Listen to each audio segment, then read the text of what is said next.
How to Find Yourself, Self-Discovery, Self-Awareness, and Life Design for Maximum Fulfillment. Written by Nick Trenton, narrated by Russell Newton. It's a tale as old as time. Someone reaches middle age, and suddenly, they're in crisis. They seem to wake up one morning and look at everything with fresh eyes. It's as though the party's over and the lights in the club have been turned on, and they're seeing everything and everyone around them in a whole new, frightening light. A question forms in their minds. Who am I really? They notice with alarm that the question is hard to answer. They also notice a creeping sense of dread, a feeling that they feel utterly lost where they are. All at once, they feel rudderless. What are they really doing in life? And what is it that they actually want? Nothing can be as disorienting as realizing that you don't really know.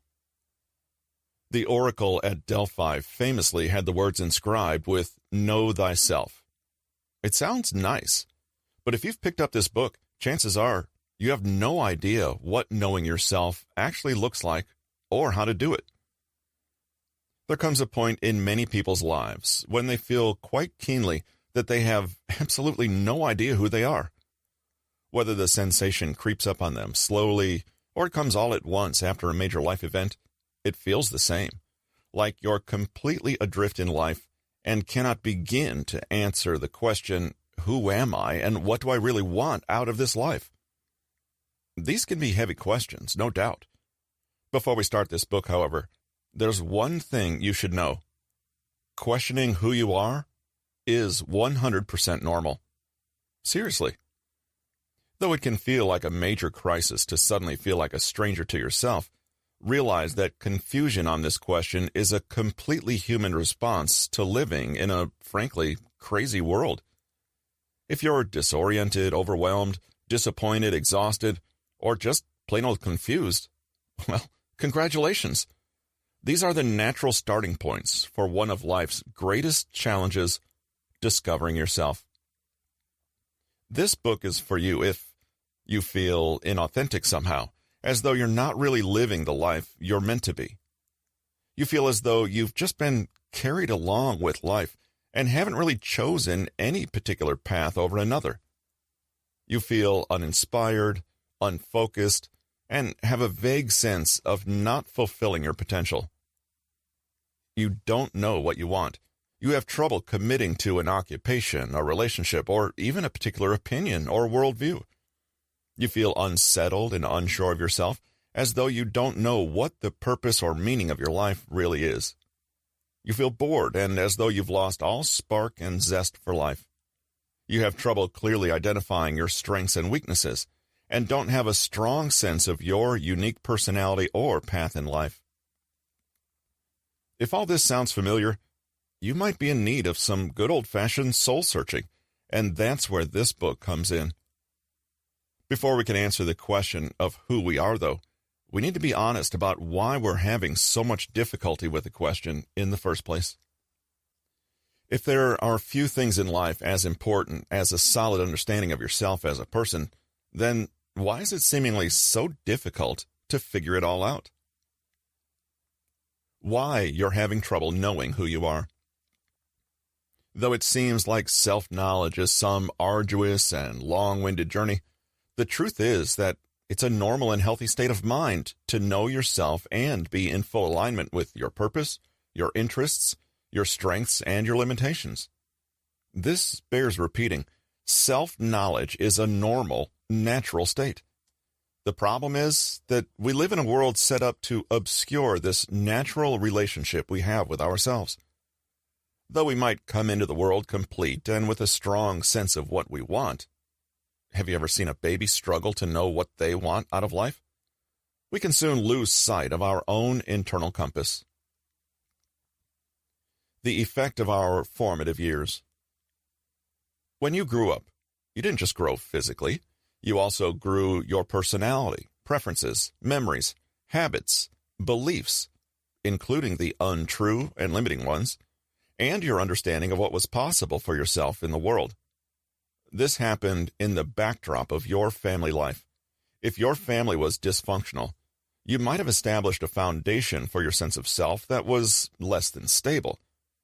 Our parents, siblings, and caregivers can teach us early on who we are, and at the young age, we absorb these narratives without question. What did your family teach you about yourself? Some of us barely think to ask the question because we so completely accept the identity we've been given. Maybe you're someone who was taught that your value as a person came down to how useful you were to others. Early on, maybe your parents installed this belief in you by praising and acknowledging you only when you helped others. You might have grown up with the unconscious beliefs, I'm good when other people think I'm good. I get what I need by helping other people with their needs, and so on. Such a person may grow up to be a people pleaser. Others might describe them in amazing terms, but when this person is alone with themselves, they may feel profoundly empty. What do they want? They're not even sure. Because they spent so much time focusing their energy and attention externally, they are completely unused to looking inside themselves. They've only practiced serving the needs of others, and they have no idea what their own needs are. This is the person who reaches midlife and feels burnt out and uninspired. They don't enjoy anything. It all feels like an obligation to them. They want to learn more about who they are, but they seek it externally. They ask their family to validate them. They go to a therapist and ask, unconsciously, "Can you please tell me who I am?" Maybe you come from a family where the unspoken lesson was, being different is bad. You learned that to get affection and care, you needed to obey and be like everyone else. Being raised this way, you might even feel like the path of personal discovery is just a selfish indulgence or dangerous somehow, because you might find yourself abandoned or kicked out of the group if you try to be unique. Without delving too deeply into it all just yet, can you start asking, in a general way, what your family taught you about your identity? What role did you play in the family? And how do you think these early experiences have shaped who you are now? The effect of low self-esteem. A major roadblock on the way to learning more about who you truly are is the pre-existing belief that you are bad. This belief can be so deeply buried in our unconscious mind that we seldom even notice it anymore. But it's there anyway, affecting everything, this feeling that we're somehow wrong or broken or bad or unlovable when compared to everyone else. Many people are carrying around an enormous sense of shame that gets in the way of their self-knowledge. How worthy do you think you are as a human being right now? This can be a hard question to answer, but in answering it, you see the problem. Why bother to learn more about someone who is completely worthless? Would you go on a journey to a place you already knew was boring and not worth visiting? Nope. A great impediment to understanding ourselves better is the belief that, on a core level, we're not really worth getting to know better in the first place. Self-knowledge is an act that intrinsically assumes we count and we matter as people. Maybe you look at the prospect of self-love and think it's great, but for other people, not you.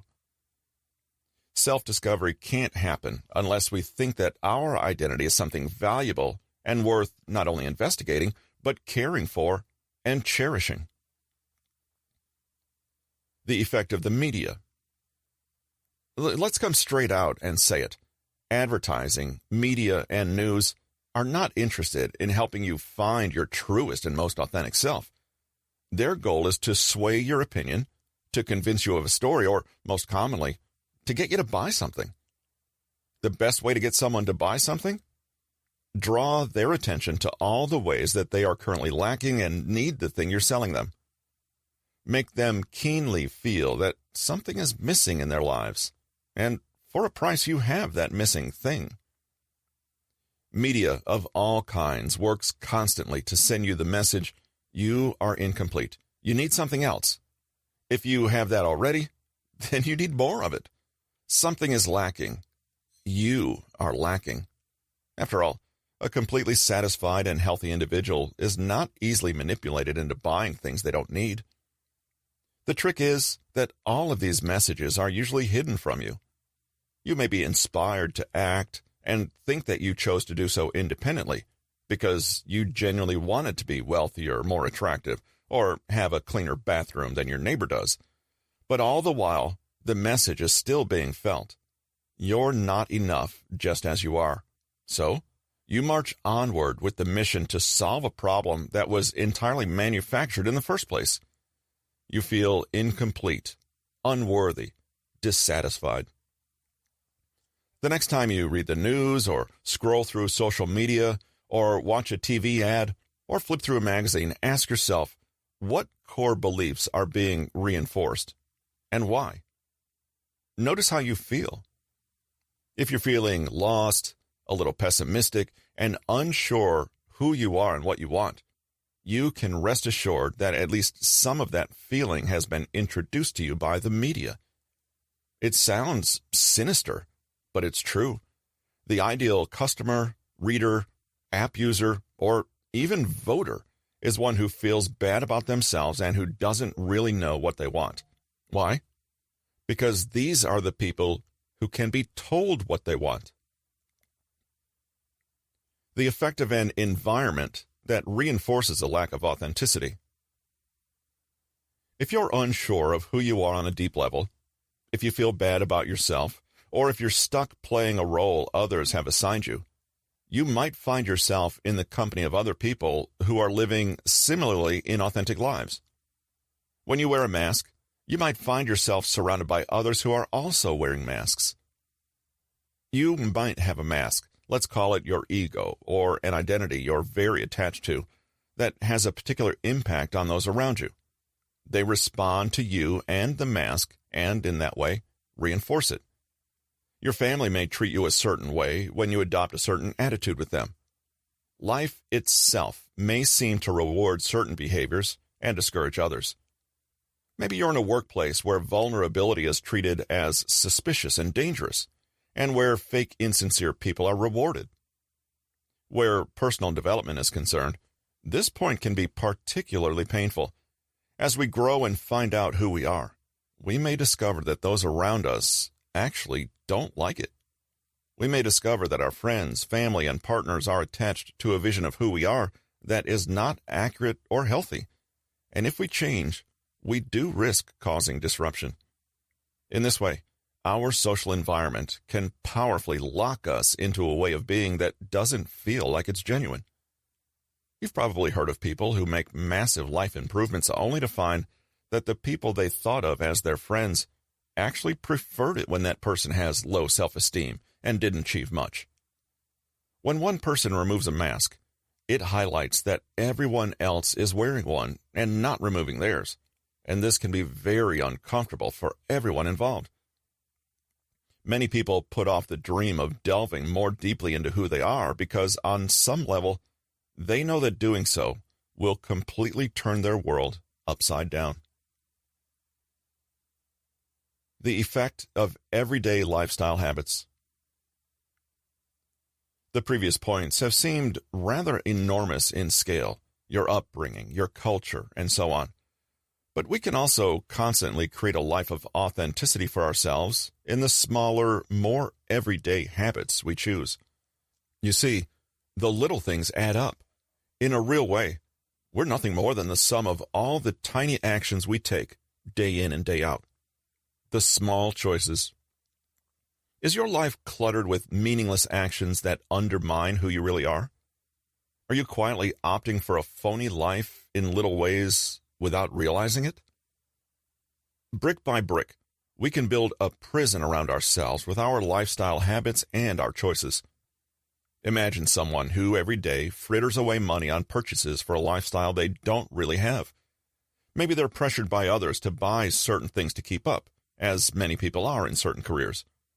Bit by bit, purchase by purchase, this person creates a life for themselves that is completely phony. They may one day look at it all, the wardrobe, the car, the gadgets, all of it, and feel completely alienated from it. Rather than feel at home in their lives, They look at their lives from afar, unable to identify with any of it. They are imposters in their own identity. The real self and the false self. As you can see above, there is an identity, only it's a false one. If a person struggling with their identity were to express their unease, people in their lives might say in confusion, "But what are you talking about? You already have an identity. You're a father, or lawyer, or American, or golfer."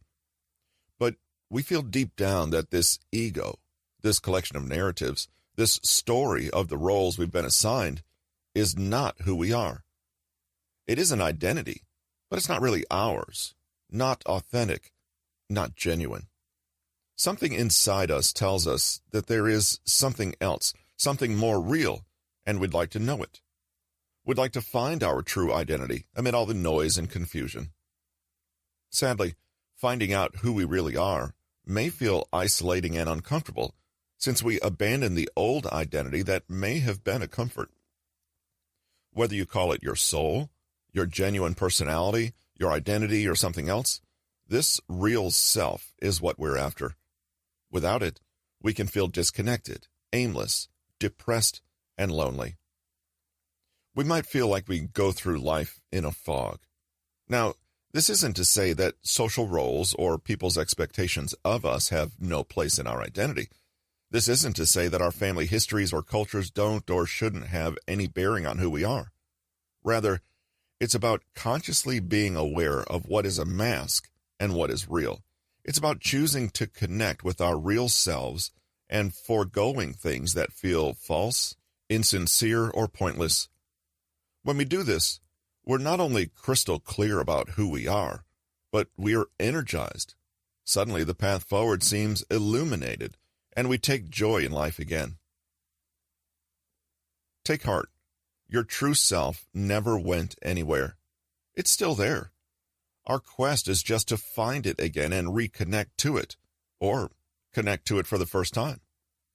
In the remainder of this book, we're going to dig more deeply into this thing called personality so that we have a language to talk about the things we discover about ourselves. We'll look at psychological models and theories of the self as a kind of roadmap for understanding our own inner terrains. We'll also look at the role of the unconscious mind in shaping the false self, and how, when we become aware of these processes, we can start to take charge and become more fully who we actually are. By looking at attachment theory and the ideas around birth order, we can start to see in detail the effect our early childhood experiences have had on us. And finally, we'll look at Jung's psychological theories of self and see if they can help us gain a keener insight into the narratives we weave about our own identities. At all times, we're not just looking at dry psychological theory for the fun of it. We're not intending to categorize ourselves or others neatly into boxes and call it a day. Rather, these are just tools that can help you get closer to the true self that already exists within you. In learning the vocabulary of personality psychology, you can equip yourself with the models and theories that allow you to become better acquainted with your genuine self. The benefits of self-knowledge. You might already be convinced of the value of self-discovery and are rearing to go with the rest of the book. But if you're still ambivalent about whether self-knowledge is really a worthwhile goal, consider what is really at stake. For people habitually used to putting their own needs and well-being last, self-knowledge can feel like a wasteful indulgence or a distraction from the stuff that really matters. But knowing who we are deep down is not frivolous. It could affect literally every area of your life and the lives of those around you. When you know yourself, you're happier, plain and simple. This is because you don't spend effort and time on avoiding or denying who you are. You can relax and be open. When you can express who you are and what you want, other people can see you, and you're more likely to actually get the things you most need. You can let go of dull feelings of alienation and actually start to enjoy yourself. Enjoy yourself. You can gain immense satisfaction out of just being you. How great is that? When you know yourself, you're not a divided or conflicted person. There are no secrets or masks or hidden agendas or unacknowledged dreams. You're not a mystery to others, and you don't have two faces. Everything, your words, actions, attitudes, are aligned in the same direction. You're at ease, and other people perceive that ease in you. Strangely, when you're behaving in congruence with your inner self, you are perceived as more honest and genuine, and this can elicit from others the same kind of honesty and openness. This can directly improve your connection to others. When you know yourself, you act with clarity. Your choices are not made at random or because of pressure from the outside world. You do what you do because you choose it consciously and because it fits in with who you are and what you want. You procrastinate less, you're more efficient, and you don't waste time on projects that don't matter to you. You seldom feel confused or unsure about the right way to behave or which path to take. Knowing who you are answers all of this easily, so you can just get on with it. When you know yourself, you can better self-regulate. If you have a good understanding of your weaknesses, temptations, flaws, and blind spots, then you can take smart action to counter them. We can only improve those things that we are honest and conscious enough to admit our flaws in the first place. Thus, self-knowledge improves our willpower and determination. It gives us control over our weak points instead of us being controlled by them. When you know yourself, you are immune to social pressure. That way that advertising and media gets in your head, you'll be more resistant to it. When people press on your boundaries or try to tell you who you are for their own benefit, you can see it and push against it. This allows you to develop deep, real confidence and determination in your destiny and your choices. You're not guilted into acting against your values. You're less easy to bully or manipulate. And you may even find yourself inspiring and leading others because you show the courage to be authentic with yourself. When you know yourself, it's easier to have compassion for others. If you can look within and forgive the weak spots and care for the worthwhile human being that you are, you learn to offer the same generosity and empathy to others. When you're confident in your unique self, you suddenly don't feel compelled to judge others for who they are. This, again, improves your relationships. When you know yourself, life is just a lot more fun. All of the above makes it seem like self-knowledge is a very serious endeavor. Nothing could be further from the truth. Truly understanding who you are is a bit like falling in love or learning about an amazing new culture when traveling. The world seems so interesting. You feel inspired and excited, and life is filled with juiciness and novelty and possibility. There's no doubt about it. Having a thorough idea of who you are means you live a richer, more meaningful, and more colorful life. If you find yourself asking the question, who? This has been How to Find Yourself, Self-Discovery, Self-Awareness, and Life Design for Maximum Fulfillment. Written by Nick Trenton, narrated by Russell Newton. Copyright 2021 by Nick Trenton. Production copyright by Nick Trenton.